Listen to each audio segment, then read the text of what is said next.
and welcome to this edition of the Mize Breakroom. My name is Marc Swearengin, your host, Director of Business Development here at Mize. Today with me, I have Tim Shmidl, founder of Prism Financial Group. And welcome, Tim, today. Thank you, Marc. So we're very pleased to have you here today. So, Tim, why don't we start? Tell us a little about Prism Sure. and kind of a little bit of history there. Well, we appreciate the opportunity to be here for sure. Prism has quite a history with Mize CPAs. We actually started in 1999, so this actually celebrates our 25th anniversary, which we're excited about that. Fantastic. About that partnership for sure. But what's interesting is Prism even goes back further with Mize beyond that. I've personally been a financial advisor, a certified financial planner now for over 35 years, and actually worked closely with the Mize CPA office in Overland Park. Okay. And so we had a relationship with them on a referral type basis and had worked with them closely for nearly a decade. And Mize at that time decided to add financial planning to their services. Now, what's interesting is Mize had actually done some financial planning back in the early 80s.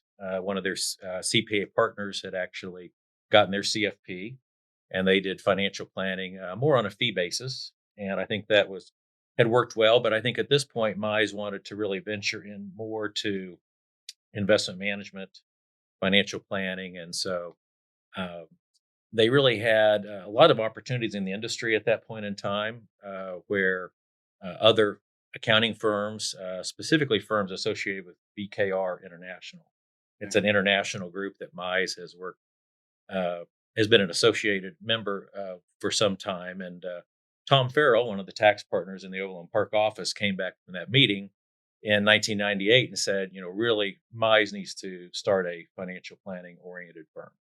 And so they went on a quest to interview different advisors, a couple here locally, as well as some in Kansas City. And at that point, I was fortunate to get the nod to run that operation and be a founder with them. So that was a little over 26 years ago, and it's really been a great partnership ever since. That's amazing. You've been with the firm watching the Mize growth for quite a long time too, as well. Certainly have. In fact, I was reflecting the other day of the initial 8 or 9 original shareholders that were a part of that decision to begin the financial advisory side. One exists today; the other 8 have gone on to retire. So I've seen a lot of history within Mize, and it's been great to see the growth and that really working well with clients. Well, I know we very much appreciate the partnership with you and being able to work with you across clients. So it's been great. So tell me a little bit about the clients that you work with. Like, what kind of, when you talk about the financial services, so what does your client base look like, and what kind of services do you provide for that? Sure, excellent question. Well, go back a little bit in history as well to kind of lead us to where we're at today. But back in 1999, there was really 2 different kinds of advisors. There were insurance-based advisors, and there were stock brokerage-based advisors. And really, the CFP, or the Certified Financial Planner designation, was just really getting some traction at that point. And really, it was important for Mize to be able to offer what's called a fiduciary-based relationship. Mm-hmm. And that's really an important word, because fiduciary-based means that you are putting your client's interest ahead of your own, and you need to disclose conflicts of interest, disclose compensation methods. And that was really before its time. If you think back to 1999, as I mentioned, more of a sales-oriented relationships, I think, is what most advisors were doing at that point in time. So for us to be able to bring a fiduciary-based advice relationship was really important. So we've taken that type of advice, and we've now done financial planning type of work, investment management type of work. And so really our clientele tends to be those clients that are in the middle of their careers, maybe nearing retirement. Certainly work with many retirees as they prepare there and move on to the estate planning phase of things. But I would say our average client is in the $2 to $3 million or more category. It seems like the kind of work we do. All of our advisors are CFPs, and that's really important to us. There's a number of different designations in the financial planning area, but we really believe the CFP brings out the fiduciary-based relationship, the comprehensive nature, of financial planning. And so we really use that knowledge to be able to work closely with Mize and their Mhm. CPA, and whether it be tax or business specialties to work together there. Great. That was actually gonna be my question. How closely do you work with the professionals here at Mize Yeah, on a client basis? work very closely. We really pride ourselves on taking a tax centric type of approach to our financial planning and investment management. And interestingly enough, though, probably 30 to 40% of our clients are not Mice clients, Okay. just because we've met them through referrals. It might be family members or friends on a nationwide basis that don't necessarily have the need for the complexity that Mice can help solve. Mhm. But we're closely with both the tax and accounting departments as well as the QSR department. So really, I think that's one of our biggest strengths is to really have a specialized knowledge Mhm. of those areas where Mize really has a specialty. Yeah. So we can work really closely. We're actually located in the Overland Park office of Mize Oh, CPA. So we're actually just doors down from some excellent CPAs and tax advice. So it really works out well for us and our clients both. that's great. And here at Mize, obviously we work a lot of clients too, but quick service restaurants seems to be a big thing. So you guys do a lot of with franchise owners. Tell me about your Yeah, experience we working with we franchise owners and maybe something unique about that. for sure. That. Well, that's been really eye opening for us on how a company can have such a specialized niche or niche there in an area that is so specialized. And so it was actually 2 or 3 years after we began Prism that Mize uh, had a business transaction with a company that specialized in the QSR area. And so we really have learned an awful lot about that. And I think it's really benefited our clients to really have a specialized knowledge, not to just take general financial planning uh, concepts, but really make them very specified for the ownership of restaurants or other franchises that exist. So I think it's really a win-win-win for both clients, the accounting side, as well as our side as the Yeah. advisors. Do you think there's something unique about like franchise owners? Is there some kind of opportunities or things they really should be looking out for that makes working with you a little bit more advantageous because of that Sure. experience? No, I think there's a lot of advantages there for sure. Like I said, just the specialized knowledge where a franchisee might have specific rules associated with their estate planning. They may have specific cash requirements for the business that we can work closely with. We a lot of need to reinvest back in their franchises is something that's important. So, general financial planning and investment expertise may not be enough really to help those clients to do what they need to do in their specialty. Right. And so, really being able to gain specialized knowledge has been a tremendous help, I think. That's great. I'm remiss. I should ask earlier. Obviously, you're the founder of the group, but maybe tell us a little about the group. I know that you've added some people on. The team continues to grow. So maybe tell me a Sure. little about your team and that evolution of your team here. Yeah, for sure. Now it's yeah, we have an excellent team. Once again, we have 6 certified financial planners.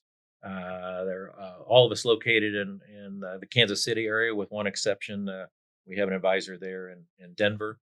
And once again, the CFP is something that we don't feel is the goal, but we feel like is the minimum requirement, educated Hmm. require education requirements to be able to really provide the advice that these clients need. And so, I think that as far as the industry, I would say, maybe 25 to 30% of the industry actually has a CFP designation. So for us to be able to say 100% of our advisors have it is something that we really feel good about. So I have a staff of 10 at this point, Hmm. and servicing, working with a little over 500 households around the country. I think we have clients in nearly 47 states now. It's amazing. So That's great. really grown into an internet, or I'm sorry, a national type of approach, and really feel great about our service side. I Hmm. think that's what differentiates us. We have a great service team for our clients, and being able to really provide the exceptional service and really that fiduciary advice, I think, is what we really pride ourselves on. That's great. I can see. I mean, you seem very passionate about this and all that. So you've been doing it for a while now, at least this relationship for the past 25 years. what makes you keep wanting to do it? Why, Yeah. why do you, what Well, makes you keep showing I up every day? appreciate you noticing that. I am excited about it. I have to just go back a little bit, and I take great pride in how I got started in this. But my father was a veterinarian, and but he was very financially minded and encouraged me to learn about finance. And so that's really been something that I've carried on. I think back to about my first stock when I was 14 years of age. I don't think I made money on that one, but it was a great learning experience. Went down to investment company down the road when I was 18 and opened an IRA account. And so really have had this passion for a very long period of time. And so something I still enjoy doing, seeing those client thank you notes and words of appreciation, um, getting to be asked to be a pallbearer at a client's funeral. It's those relationships that really just are very meaningful. So, yeah, it's I get up every day and enjoy this. The investment world and the financial planning world is ever changing, whether it Mhm. be the markets or tax laws, client situations, and so I'm very fortunate to get to do something that I truly enjoy. That's great. I mean, it seems like, this also can be an industry that's very, can be just, very numbers based and all that. But it sounds like the service side of that, and really sounds like you connect with your clients very well, and really become more than just a service provider for them, but really someone Sure. like a trusted advisor.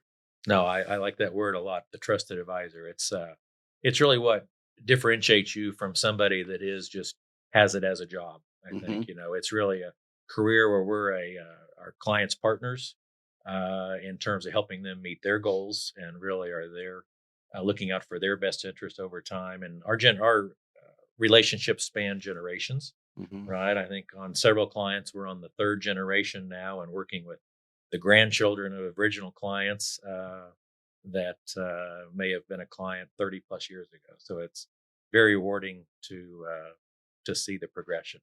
That's great. We obviously enjoy that every year. You come out to the Mize Finance conference that we hold. It's kind of almost a joint thing, and you always get up there and present. Do you enjoy that? Do you enjoy that? Do you enjoy presenting to folks? I mean, I know here we are speaking Sure. just one on one, but how do do you like that part of it too? Just kind of getting up and educating folks. No, for sure. I think the education side is something we really see ourselves as teachers. I Mm-hmm. think teachers looking at the psychology of money is Mm-hmm. very interesting to see how every individual began their knowledge of money. Usually it comes from parents and grandparents. And so really being able to differentiate people and how they feel about things is important. But yeah, if we can teach people, whether it be items about the tax side and working with my CPAs or estate planning, investments, helping with different concepts that are going to help make their dollars be a little more efficient, and probably most importantly, just help them meet their own Mm-hmm. goals. Hmm. Because the calculator might say that 2 plus 2 is always 4. I think when we're looking at a client's financial plan, we're looking to see how can we make that a unique solution. Hmm. And so, really, it's that relationship, better understanding what that client's unique goals are, Hmm. because every situation truly is unique. And I think that our skill as an advisor is to really uh, best understand what they're trying to accomplish, take our knowledge Hmm. of the tax side, estate planning, once again, investment, financial planning, and then put that together for a really specified Hmm. plan for them. That's great. And Man, you just maybe you just might have put our next podcast series, "Psychology of Money." You said that, and it really strong chord with me. I mean, even I've got young daughters, and sure. so those are the kind of things that seems like very important that we don't really talk about that often. Well, you're right, and it's money can be a taboo subject, especially for maybe that great generation. It's just not something we talked about Mm. to kids and grandkids. But I think the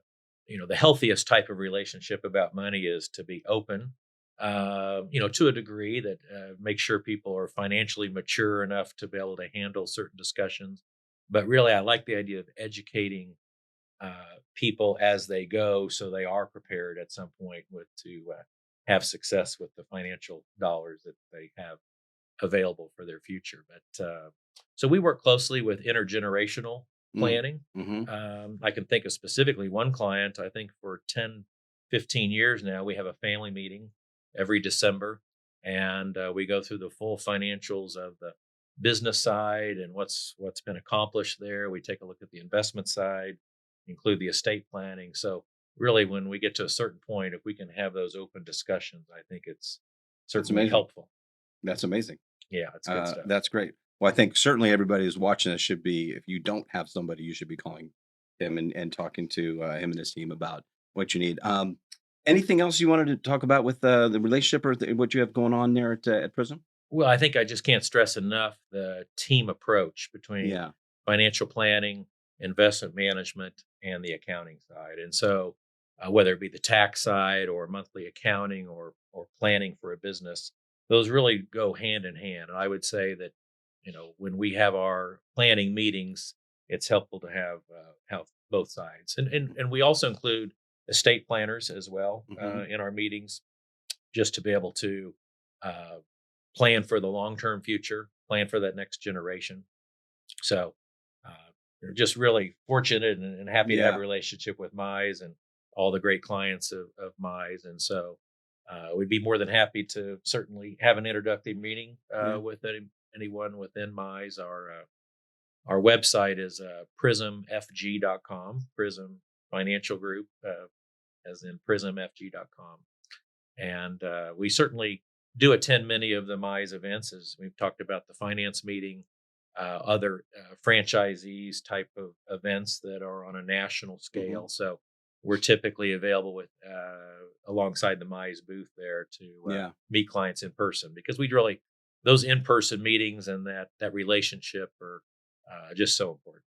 So if someone wanted to get started with you, is it pretty easy? Do they have to, is it like a paid appointment? Do you just do like a consultation with folks to see what they're doing? What is what would it be like for someone that be interested to get started with you? Sure, great question. So, yeah, we're happy to have a non committal, non paid type of initial meeting, just to really have the prospective client get a little better idea of what we're about, our personality.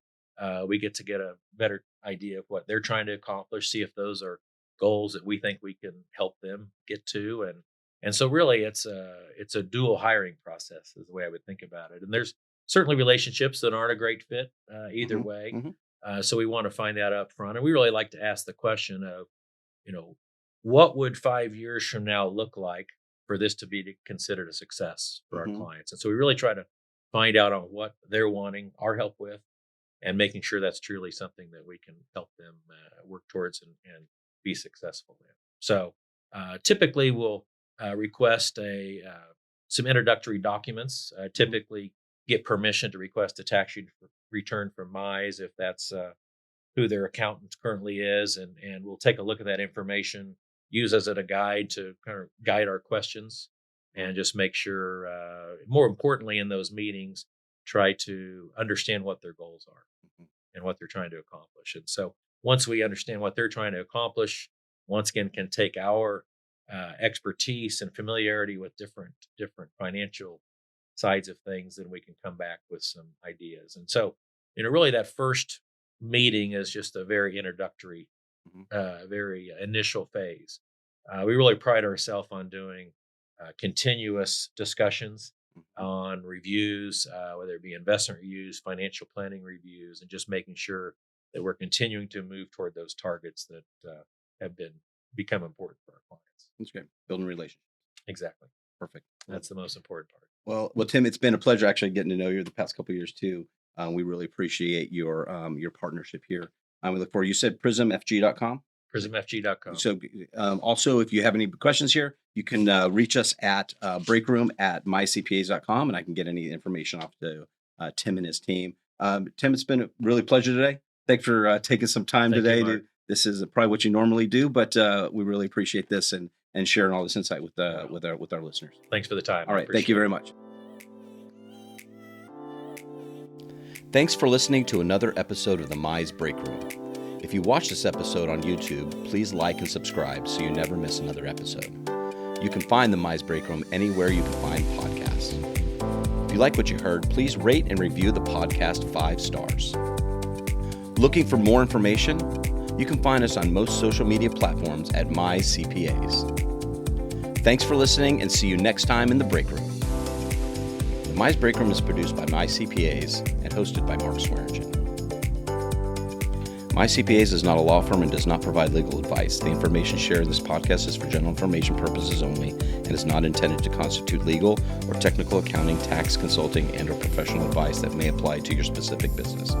The listener is encouraged to consult counsel and or their accountant before making decisions or taking any action concerning the matters in this communication to address the recipient's particular facts, circumstances, position, business considerations, or other unique relevant matters, as well as to evaluate any applicable federal, state, or local laws.